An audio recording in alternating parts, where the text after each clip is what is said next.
पाकिस्तान सुधर ही नहीं सकता। एक तरफ उनका एक नेता कहता है हम जंग नहीं चाहते, तो दूसरा कहता है हम बदला लेंगे। भारत में लोग सुनने के लिए पहले से तैयार बैठे हैं कि पाकिस्तान कह दे कि हम जंग नहीं चाहते और हम यह कह के फुर्सत पालें कि हाँ बदला पूरा हो गया, अब ज्यादा बात बढ़ाने की जरूरत नहीं है। यह हर बार की कहानी है। हम युद्ध जीत भी जाते हैं, हम मजबूत स्थिति में भी होते हैं, तो भी हमें पता ही नहीं होता कि आगे क्या करना है। पर इस बार बात बदला लेने भर की नहीं है। हमारी तो संस्कृति ही रही है माफ करने की, लेकिन माफ करने का मतलब यह नहीं है कि हम बार बार मातम मनाएं।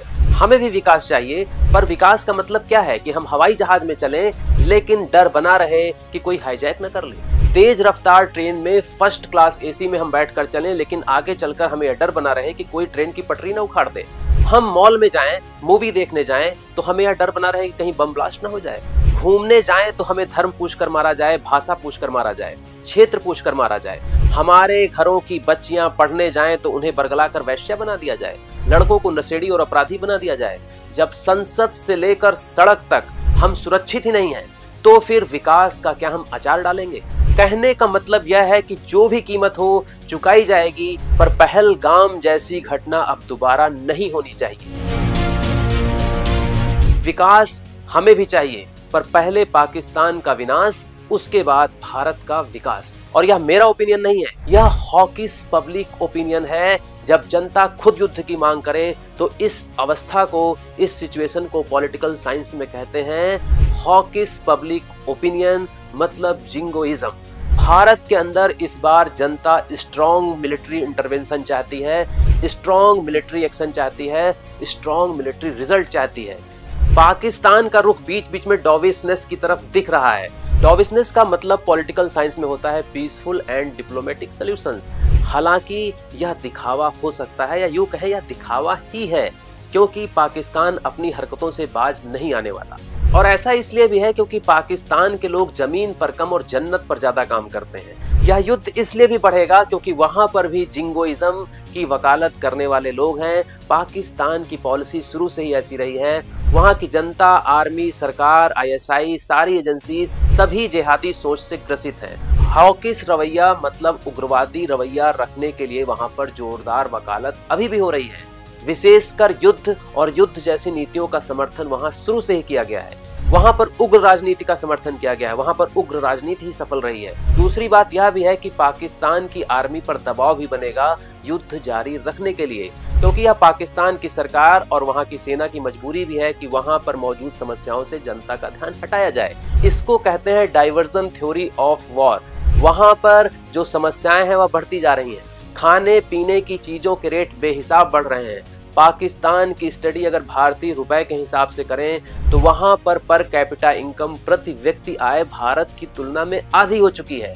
वहीं वहां पर महंगाई जो है 5 गुना ज्यादा बढ़ चुकी है। इसको ऐसे समझें कि अगर भारत के लोगों की कमाई आधी कर दी जाए और उनके खर्च 5 गुना बढ़ जाएं तो हालात क्या होंगे। यही हालात इस समय पाकिस्तान में है, जबकि भारत की तुलना में पाकिस्तान के हालात पहले से ही बहुत खराब हैं। और अब वहां पर लोगों की कमाई आधी हो चुकी है और उन पर खर्च 5 गुना ज्यादा बढ़ चुका है। हमारा विदेशी मुद्रा भंडार, foreign exchange reserve 700 billion dollar के आसपास है, वहीं पाकिस्तान का 15 बिलियन डॉलर। भारतीय रुपए से तुलना करें तो इसकी हैसियत है सिर्फ 5 बिलियन डॉलर। जिस देश के पास जितनी ज्यादा विदेशी मुद्रा होती है, जितना ज्यादा फॉरेन एक्सचेंज रिजर्व होता है, इसका मतलब यह होता है कि वह देश बाहरी झटकों से, बाहरी समस्याओं से निपटने में उतना ही सक्षम है, कर्ज चुकाने में उतना ही ज्यादा सक्षम है। मतलब आज पाकिस्तान को खैरात की जरूरत है। ध्यान से सुनिए, मैं भीख की बात कर रहा हूँ। भीख मांगने के लिए पाकिस्तान को भारत से युद्ध करने के लिए और भीख हासिल करने के लिए पाकिस्तान का भारत से युद्ध करना एक अच्छा अवसर है। जिहाद के नाम पर, इस्लाम खतरे में है का नारा देकर, औरतों और बच्चों की लाशों की नुमाइश करके, उस पर मातम मनाकर, इन सब बातों को भुनाकर वह ज्यादा से ज्यादा मदद हासिल करना चाहेगा और इससे उसको फायदा भी मिल सकता है। भारत से जंग होगी तो हो सकता है पाकिस्तान का नुकसान भी हो, पर यह भी हो सकता है कि वह फायदे में भी रहे। दिसंबर 2024 तक पाकिस्तान पर विदेशी कर्ज था लगभग 131 बिलियन डॉलर और वहां का मुद्रा भंडार वहां की करेंसी के हिसाब से है 15 बिलियन डॉलर के आसपास। मतलब जितना उनके पास फॉरेन एक्सचेंज रिजर्व है उससे 9 गुना ज्यादा उनके ऊपर कर्ज है। भारत में दिसंबर 2024 तक भारत का फॉरेन एक्सचेंज रिजर्व विदेशी मुद्रा भंडार $717 बिलियन या यूं कहें $718 बिलियन के आसपास हो गया था। और लगभग इतना ही है भारत पर विदेशी कर्ज, और सबसे ज्यादा कर्ज भारत ने लिया है अमेरिका से। तो अमेरिका का कर्ज हो, IMF का हो या किसी और संस्था का हो, भारत जब चाहे कर्जा आसानी से वापस लौटा सकता है। वहीं पाकिस्तान ने सबसे ज्यादा कर्ज लिया है चीन से, जिसे वह लौटाना भी चाहे तो लौटा नहीं सकता है। ऐसे में वह चीन के सामने रोना रो सकता है, उसे ब्लैकमेल कर सकता है, उसे इमोशनल ब्लैकमेल कर सकता है, उसे डर दिखा सकता है कि अगर पाकिस्तान हाथ से गया तो उसकी सारी परियोजनाएं खत्म हो जाएंगी और उसका दिया हुआ सारा कर्ज डूब जाएगा, और पाकिस्तान चीन को भी ब्लैकमेल करके उससे मदद हासिल कर सकता है। और अंत में जो बात यह है कि पाकिस्तान के हित में युद्ध हो या ना हो, हमारे हित में युद्ध है, क्योंकि जब हम मॉल में, पार्क में, मंदिर में, मस्जिद में, स्कूल, कॉलेज, ट्रेन, बस, हवाई जहाज कहीं पर भी सुरक्षित नहीं है, ना सड़क पर सुरक्षित है, ना संसद में सुरक्षित है, तो हम दुनिया में सबसे तेज रफ्तार से बढ़ रही GDP का क्या हम अचार डालेंगे? क्यों ना अब पाकिस्तान आंसू बहाए, थोड़ा वह भी रोए। अभी तक होता क्या था, हम ही औरतों, बच्चों और बेगुनाहों की लाशों पर रोना रोते थे, कैंडल मार्च करते थे और वो लोग मुस्कुराते थे, पर अब बारी उनकी है। इस युद्ध में जनता को भी समझना होगा कि यह युद्ध सिर्फ भारत सरकार का नहीं है, भारतीय सेनाओं का नहीं है, बल्कि यह युद्ध है हमारा। हमें फिजूल खर्ची रोकनी होगी, पेट्रोल डीजल ज्यादा से ज्यादा बचाना होगा, कम से कम खर्च करना होगा। फॉरेन प्रोडक्ट्स, इंपोर्टेड प्रोडक्ट्स पर खर्चे कम कर दीजिए, बिल्कुल बंद कर दीजिए। ऐश आराम की जिंदगी जीना बंद कर दीजिए कुछ समय के लिए। घूमना फिरना बंद कर दीजिए कुछ समय के लिए। आसपास के लोगों पर नजर रखें, आसपास के हालात पर नजर रखें, संदिग्ध लोगों पर नजर रखें, संदिग्ध वस्तुओं पर नजर रखें। कालाबाजारी, भ्रष्टाचार, लूट खसोट को बंद कर दें। अपना काम, अपनी ड्यूटी ईमानदारी से निभाएं। VIP कल्चर से दूर रहें, रूल्स फॉलो करें, इंस्ट्रक्शंस फॉलो करें। एंटी इंडिया नैरेटिव चलाने वालों का बॉयकॉट करें। जाति के आधार पर बिल्कुल बंटना बंद कर दीजिए।